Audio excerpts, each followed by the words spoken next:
From Politics to Poetry. Jim Autry and I go back a while. Maybe you remember the two of us long ago sitting under a tree at a cemetery in the Deep South. Read this for me. Genealogy. You are in these hills who you were and who you will become, and not just who you are. She was McKinstry and his mother was a Smith. And the listeners nod at what the combination will produce. Those generations to come of thievery or honesty. There we were, awash in memories, in a graveyard crowded with kinfolk from his boyhood in the Mississippi Delta. Jim had written his first collection of poetry, Nights Under a Tin Roof, he called it. The book is still a favorite of mine, filled with recollections of a life and people now long gone, of family reunions, church revivals, and country funerals. He moved on and up in the world, becoming president of the magazine group of the Meredith Corporation, the Fortune 500 media giant based in Des Moines, Iowa. That's where he met and married Sally Peterson, and where they raised a son, Ronald. Because of him, both Jim and Sally became advocates for children and adults struggling with autism. In time, Sally would be twice elected Iowa's lieutenant governor, and Jim, after retiring from the publishing trade, became a sought-after advisor to business organizations. He keeps writing books of poems, practical philosophy, and remembrance, including Love and Profit, The Art of Caring Leadership, The Servant Leader, and Looking Around for God. This is his latest, Choosing Gratitude, Learning to Love the Life You Have. Jim, welcome to the show. Good to be here, Bill. When you were at Meredith Corporation, Fortune 500 company, you were widely admired as a caring executive. And we don't read much about that kind of CEO anymore. And I'm wondering if you have stayed enough in touch with the world of business to offer an opinion on what's going wrong. You know, there are a lot of sort of cliches and there are a lot of, you know, what I call them ideas du jour that go into business. And certainly a more humanistic way of managing sort of swept through the business world until the financial people took over as CEOs. You know, in the old days, people who made the product became CEO, then it became the people who sell the product became CEO. And now it's the people who keep the numbers who are made in the CEOs. And it also is driven very much by this incessant pressure for earnings. So I think that's been had a negative impact on organizations. The one I used to work for is much less people-oriented than it used to be. There are good people there, but they're just a different culture. I do think that there are still organizations, still companies, I get called to speak to them, who try their best to do what I call servant leadership. That is, they are servants to their employees. They realize that giving their employees the tools and support they need to do the job will allow them to do a good job and thus produce for the company. They realize that if you have a company that's trying to serve people somehow, whether you're carrying them on an airline or serving them coffee, you can't do that unless the people are committed to what they're doing. And they won't be committed to what they're doing unless they're valued for what they're doing. And they can't be valued unless you nurture them and support them and give them the tools and encouragement they need. I want to make it clear that servant leadership, nurturing your employees, doesn't mean tolerating incompetence. Absolutely not. I mean, when I speak, I say, listen, this is not the soft stuff. If you think this is soft, you should try it a while. This is the hard stuff. You have to extend yourself. You have to be there. You have to get out of your office and get away from your club and your trips and actually be there and focus on the well-being of the employees. That's hard work. It's very hard work to fire someone, even to discipline someone. So, but if you have to do that with generosity and a spirit of caring, and you have to know this person I'm about to fire is never going to thank me for this. But it's something that all the other people probably will, because that person's work has made a negative impact on everybody else. It's hard work. And the easy way to do it is to be one of those tough guys, kick them in the rear, you know. It's much easier to slam your fist down and yell than it is to say, Bill, you know, we really need to talk about your performance. You made those decisions, and of course, this came from it. Yes. On firing a salesman. It is like a little murder, taking his life, his reason for getting on the train, his lunches at fancy restaurants, and his meetings in warm and sunny places where they all gather, these smiling men in sherbet slacks and blue blazers, and talk about business, but never about prices, never breaking that law about the prices they charge. But what about the prices they pay? What about gray evenings in the bar car and smoke-filled clothes and hair and children already asleep and wives who say you stink when they come to bed? What about the promotions they don't get, the good accounts they lose to some kid MBA because somebody thinks their energy is gone? What about those times they see in a mirror or the corner of their eye some guy at the club shake his head when they walk through the locker room, the way they shook their heads years ago at an old duffer whose handicap had grown along with his age? And what about this morning? The summons, the closed door, somebody shaved and barbered and shined, 15 years their junior, trying to put on a sad face and saying, he understands. A murder with no funeral. Nothing but those quick steps outside the door, those set jaws, those confident smiles, that young disregard for even the thought of a salesman's mortality. That's the first business poem I ever read in public to a gathering of business people. It was a conference I was going to speak. I thought, I'll just read that poem. It was the first business poem I wrote. And I looked out there, and there were guys, mostly men, gray-haired, and their eyes were watering. And I thought, they've done this. Maybe this is what I'm supposed to do. When did you write your first poem? When I started writing poetry, my mother had just died. And then later, my brother was diagnosed with cancer. My father died. My brother died. I'd gone through a divorce, which has its own little death. Mm-hmm. And it was weighing heavily on me. So it found its way into my poetry, and coming to grips with it and dealing with it and being grateful for having been brought through it was also in my poetry. This one comes to mind as you talk. The Disconnected. Disconnected. 10 years after the death of my brother, this actually happened to me. How could I have explained to the woman who answered that I dialed not to reach her, but just to dial that very number, as I have so many times before, to hear it ring once again and remember for a moment a voice I'll never hear again? Have you on your telephone any telephone numbers of people who died? I do, and I just can't erase them. Can't. Well, my mother's been gone 12 years, and rather occasionally I will find myself about to reach for the phone, thinking that I would call her, then suddenly realizing she's not there to answer. And the intervals have become longer, but I still have that impulse from time to time. Yeah, I know exactly what you mean. That whole idea of a presence with an absence, that we carry those people with us. You know, they live on through us. My brother, for instance, was a great card, and when we'd start to drive onto a highway where there's a yield sign, he'd just suddenly, in an English accent, say, "Yield, I shall never yield." So he's with me every time I see a yield sign. So that's the presence within the absence that I try to capture in some of my poetry. I've long been envious of your capacity for detail.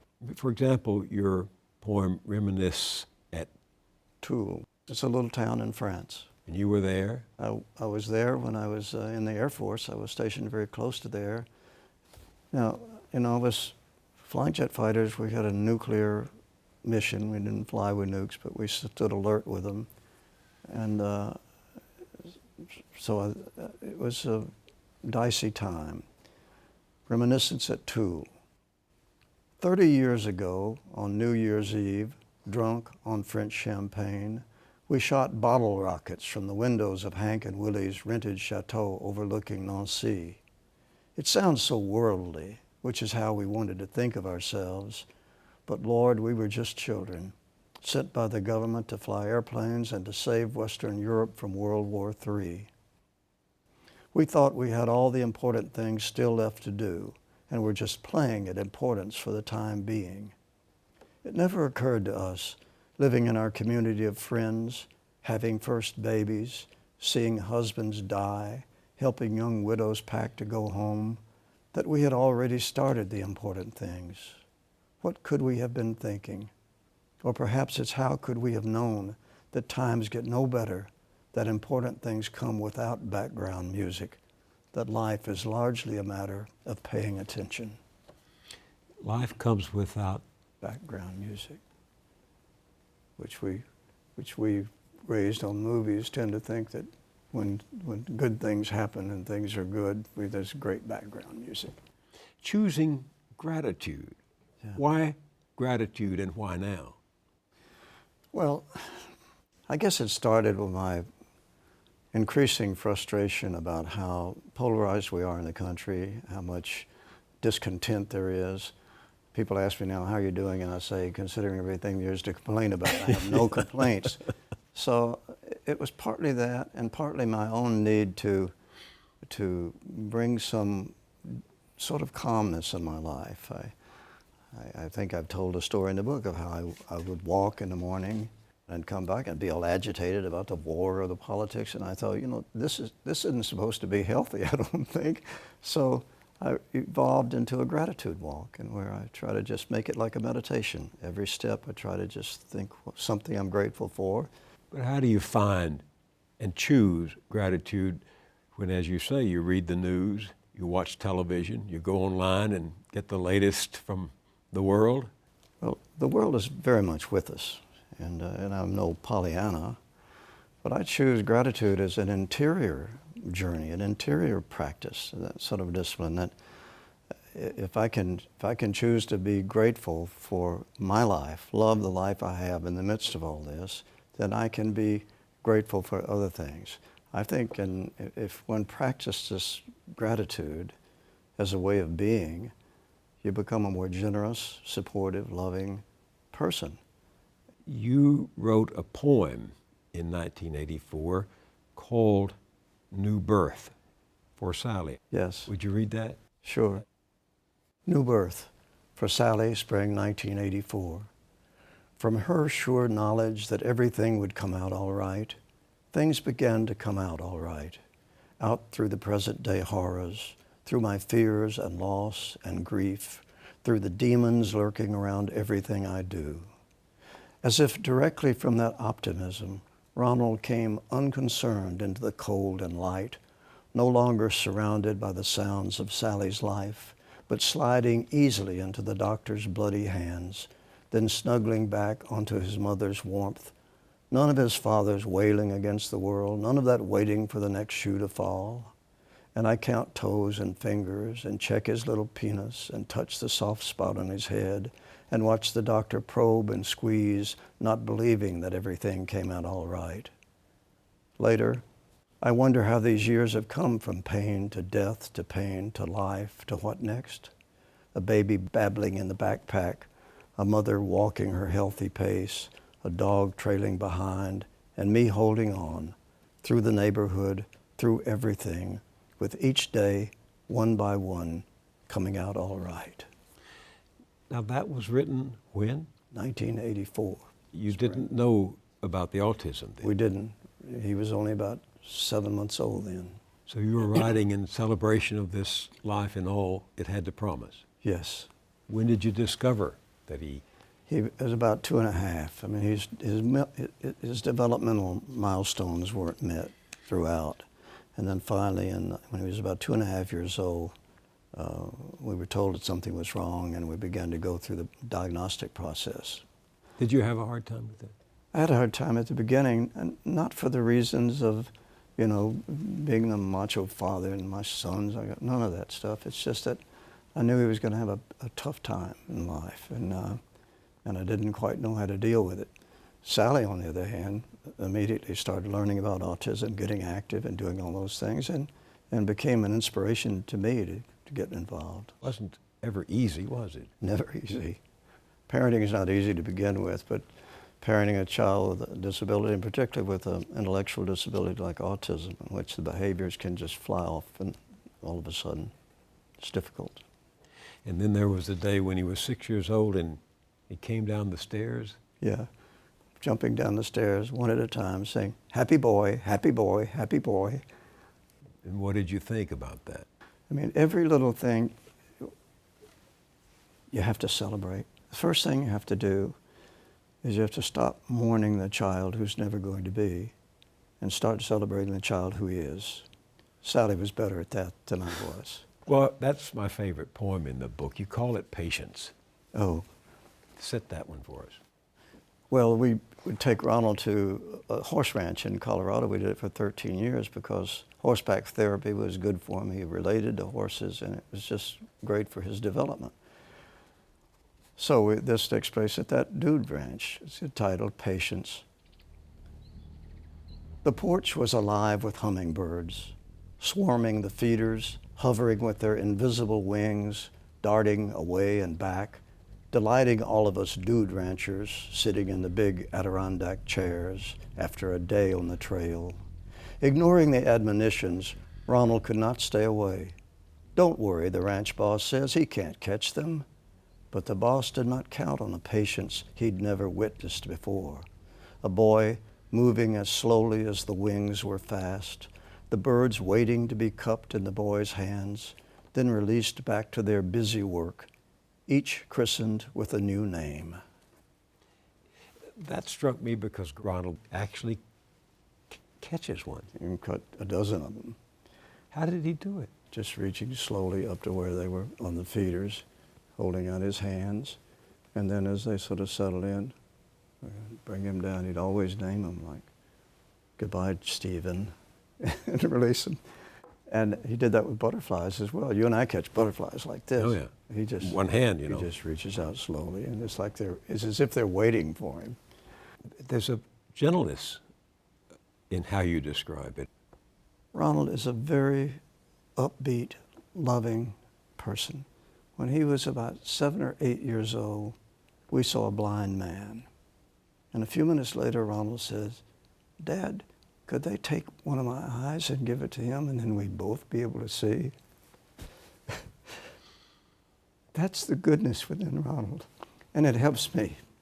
It helps me try to find more goodness in myself. He's a loving, upbeat, happy young man. And he played in the band, played cymbals, and in the middle school band and in the high school band. He ran track in high school. Now, you know, he wasn't fast, but the people were so abiding and supportive. I mean, the coach let him run in a relay, knowing there's no way the relay team was going to win because he couldn't carry his part of it. But whenever he ran and he came around the track, the teammates would run with him the last stretch and say, "Go, Ronald," and the people in the stands would applaud. I mean, it was in a way, Ronald gave people the opportunity to sort of find the divine in themselves, to find the best in themselves. He's how old now?